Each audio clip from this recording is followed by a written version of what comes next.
If Griffintown were to have a slogan, it would most likely be under construction. Its soundtrack: We had a lot of construction. But there's perhaps no other place in Montreal that sparks as much curiosity. For now, it's reputed for its rooftop terraces overlooking a perfect view of the city. Population: young professionals.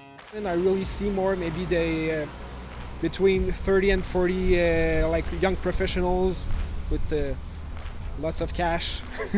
Jeffrey Dungan considers himself one of those stereotypical Griffintowners. He moved here from the West Island in 2008 looking to invest. The first place I looked was actually here in what I wouldn't have called Griffintown at that time, but rather the scary area you had to go through at the end of the Lachine Canal bike path.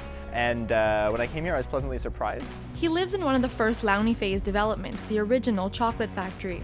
The location here is brilliant because if you have to do things in the old port, you're a walk away.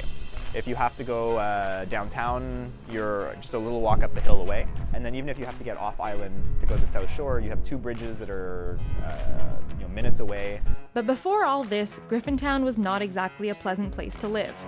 It all started when an Irish businessman and politician known as Thomas McCord acquired a lease of the land in the late 1700s. A property of the nuns of the Hôtel Dieu was sold to Thomas McCord, who then left it in the hands of some of its agents who developed it in his name without his consent. So there was a bit of a trouble. Trouble that came in the form of Mary Griffin, who the town is actually named after.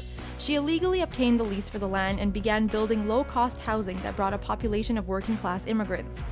The mostly Irish community formed the backbone of Montreal's industrial age. They worked in factories, dug the Lachine Canal, and built the Victoria Bridge.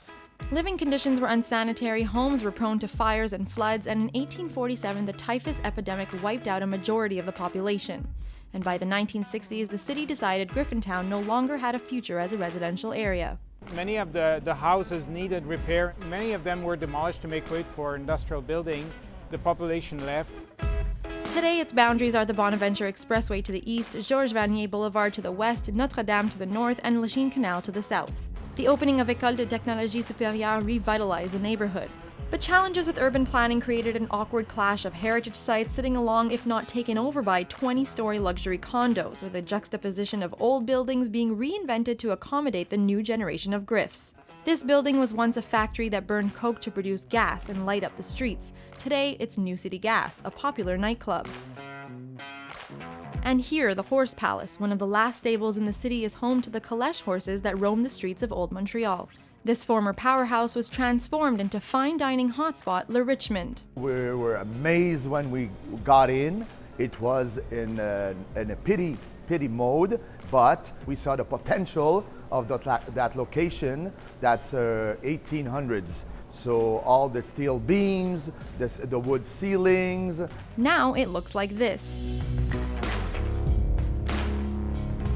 Owners Paul and Luke realized they were setting up shop in a risky area but have no regrets. It touched Nuns Island, Saint-Lambert, Westmount, Côte-Saint-Luc, Anstead. It's like a reunion point. So when we opened the first day, we were looking at the client coming in. We said, holy mac, that's like Griffintown's the center of it. This neighborhood is often criticized for lacking character. Just to get to any of the new coffee shops or restaurants, you still have to jump over a construction site just to get there. But many insist Griffintown deserves a chance. For now, definitely it's a bit harder, and especially towards the canal, it's the streets are not done and all of that. But once it gets built, I think it's going to be a lot better. In my building, we are living in a Launay 567, and a lot of family lives there. So I hope we will have the park just behind you. The city of Montreal is investing $141 million in the area of Griffintown for new green spaces, for new parks, for new streets. So we will deliver, and it will be a great, it's already a great area, but it will be a greater area. So Griffintown does have potential, and clearly many here are willing to take the risk.